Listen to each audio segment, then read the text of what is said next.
Let me tell you a little story. In September of 2022, Heroes of the UK Underground All Centre emailed me to ask if I was interested in doing a release with them, and obviously I said yes. They're like developing the next generation of amazing producers. You should definitely check them out. The prospective release date they had in mind was in April of the following year, so a good 7 months away. And I was really excited about that, so I started to tinker with an idea. January rolls around and they reach out and say, hey, we've had a delay, we're going to move your release till May. And I think, great, that gives me an extra month to work on my tunes. I should really get back to that one song that I've been working on and figure out what I'm going to do for the other song. No points for guessing where this is going. Fast forward a little further, and it's 2 weeks away from when I'm supposed to have everything submitted, and one song is almost done and the other one is barely started. I was rapidly running out of time. I had spent months just finishing one song, and now I had to write and produce and mix a song ready for mastering in 2 weeks. All it took to actually get me there was a minor additional 5-day delay. But I did, and I made it, and that song was called Stick Shift, and it came out and people really liked it. I'd spent 7 months writing one track and 2.5 weeks writing a second, which made it clear that I can speed up my production process. I can get things finished faster than I usually do, which made me think, if I can do 7 months of work in 2 weeks, why stop there? Could I get 2 weeks worth of work done in a day? An hour? What's the shortest amount of time that I can spend to get the same level of results? And I've been doing a lot of mixing work recently, so it got me thinking, how do you make the most efficient possible process for mixing a track? Do you even need to process individual tracks? Can you just mix by putting plugins on the master bus? Well, I tried it, and it sounded like this.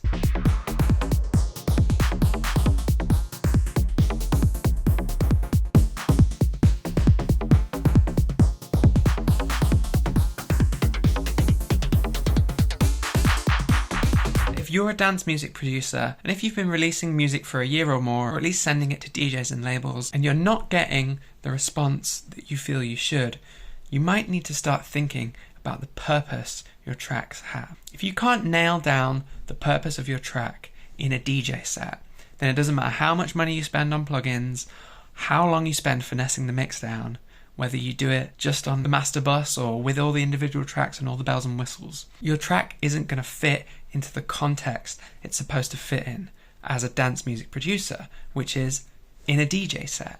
And if it's not going to fit in a DJ set, it's not going to make people dance. Therefore, it's not going to succeed as dance music. If you want to find out the 3-part framework that I use to write tracks that have been played by DJs like Ben UFO and Danielle and DJ Voices and Madam X, then follow the link in the description and sign up to the free workshop that I'm running on the 28th of May. I hope to see some of you there. Giving yourself less time to do something will make you more productive. Now, you may think that you want to give yourself as much time as possible to get something done and leave something open-ended so that you can explore and make it the best it can possibly be. But if you leave an open timeline for a project, then you've got no incentive to actually do the work, no reason to say, hey, this is done and commit to finishing it. And you end up in this non-committal headspace that stops you from actually doing anything and making any progress because you've got all the time in the world to make any changes that you want to make. This brings me to the first of two kind of psychological ideas that I want to talk about in this video, and it's called Parkinson's Law, which basically says that the task that you are trying to achieve will expand to fill the amount of time you allocate to it. If you give yourself 7 months to work on a track, it'll take 7 months. If you give yourself 2 weeks to do it, it'll take, well, maybe a little bit more, but it'll take more or less 2 weeks. It's a simple and powerful way to understand how our minds work, especially as creative people who are trying to get more things done, and we're prone to indecision and feature creep, where projects just keep getting bigger and bigger, even though we don't mean them to. we can apply this idea to say, hey, I am going to commit to this length of time to work on this track. Human beings, without exception, are really good at delaying making decisions. Unless there's any sense of urgency or scarcity or any sort of time pressure, we can put off making a decision for as long as we like. It's not a difficult thing to do. And creative work is all about making decisions. At every stage of the process, you're making lots of little tiny decisions, lots of bigger decisions about the shape of the art that you're making. And if you don't have that urgency, you don't have that time pressure to force you to make those decisions, then you can just put off making them. This is kind of just what writer's block is, I'm not sure what I want to make, or I don't want to make this decision in case I make the wrong decision, and therefore I'm just not going to touch the thing that I'm working on or the thing that I want to be working on. So if we can use this principle and apply a timeline to our work to force us to commit to making decisions and get past that indecision, then our productivity, our ability to actually produce work and produce good work, meaningful work, skyrockets through the roof.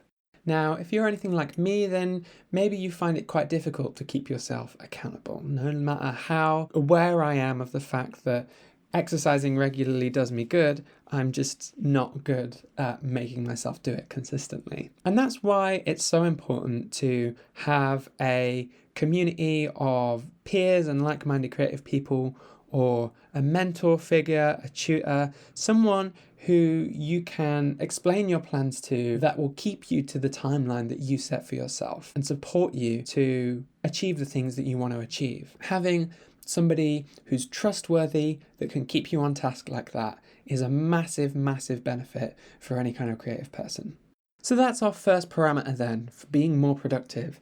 Set ourselves a timeline that we're going to commit to, and keep it as short as you can reasonably keep it. Now, in my case, I streamed myself mixing this track live, and I knew I only had a couple of hours to do so. So that fixed container of streaming out to people, knowing that people are going to be watching and I'm going to actually do the task in real time with an audience, is another way to keep myself accountable to a particular schedule. Now, what if I told you that a tiny amount of the work that you do produces the vast majority of the results? We've all been in a situation where we're obsessing for hours and hours over the tiny, minute details of a sound design or a mix that we're working on, and it can be so satisfying to get those minute details really honed and refined and exactly the way that you want them to be. And yes, those small details can be the difference between an okay track and a really, really good one. But does focusing on those tiny details actually help you get closer to being finished? There's the old saying that the perfect is the enemy of the good. And I'd even go so far as to say that the good is the enemy of the finished. So if what we want to do is get more tracks finished and actually put them out there into the world instead of obsessing over them on our laptop screens for months on end, maybe we need to be ruthless about how we spend our creative time and focus on those areas that produce the biggest results. This is the other idea that I wanted to talk about in this video. It's called the Pareto principle, or sometimes known as the 80-20 rule. This is an idea that says that 20% of the time that you spend on something produces 80% of the results. And that likewise means that 80% of the time you spend on something is about that last 20% of results. I have no idea if this is like an observable psychological phenomenon or it's backed up by studies or whatever, but it's an interesting and helpful way to think about some of the ways that the human mind engages in different tasks like this. If our goal is to get as far as we can in as short a time as possible, then what is the 20% of the work that is going to produce 80% of the results? You can apply this to any part of your creative process, whether it's coming up with ideas or making arrangements, designing sounds, mixing. Try to figure out where your time can have the biggest impact and focus on maximizing that impact. Now here we're talking about mixing. And something that I like to do is to put a bit of processing on my main output, my mix bus, the stereo track that everything else is routed through before it goes to the speakers. I do that in my mixes anyway. I think it's a good starting point to try and get the track going in a good direction right from the off. So why not take it one step further? Is there a way that I could spend 20% of the time, 20% of the effort of mixing a track on 80% of the results by limiting myself to only processing that grouped output of all the tracks, the master bus, and not any of the individual tracks? That's exactly what I did on my live stream. If you want to be made aware of any future live streams that I'm doing, make sure you subscribe to the channel and click the bell for notifications of when I'm going live. If you're not already processing your master bus before you process any of your individual tracks, then you're probably wasting a lot of time trying to get results that you could get much more easily. If you're spending time saturating each individual track or group to just the right amount, or you're notching out the low-mid frequencies in every individual drum and bass line and synth part so that you can clean up the entire mix, you're putting a lot of effort into doing something that might not be a good use of your time. This is an idea that's pretty old school. It comes from kind of like the rock and pop world, analog mixing desks, all that stuff, and it's called top-down mixing. Top-down mixing is about starting as far down the chain as you possibly can, the entire track as a whole, or a group of all the drums, applying our processing on groups of instruments to get as far as we can in shaping the overall sound of the mix, rather than starting from the ground up with each individual element and tweaking it until it sounds perfect. As I said before, I do a little bit of this in every mix that I do. My usual chain is some saturation and then some EQ, a bit of compression, some tape modeling, and I find that mixing into these effects helps me to get a real good vibe going right from the off and not having to spend tons of time tweaking stuff. For this video, I took it one step further. I revisited the track stick shift, remember that from the intro, and challenged myself in the couple of hours that I knew I would be streaming to mix the entire thing only using that main output track. I played around with a lot of different things, but I ended up using some saturation, some EQ, some compression, a little bit of multiband compression, and that was pretty much it. I ended up using 7 plugins to get the track from unmixed to mixed. Here's what it sounded like before and after.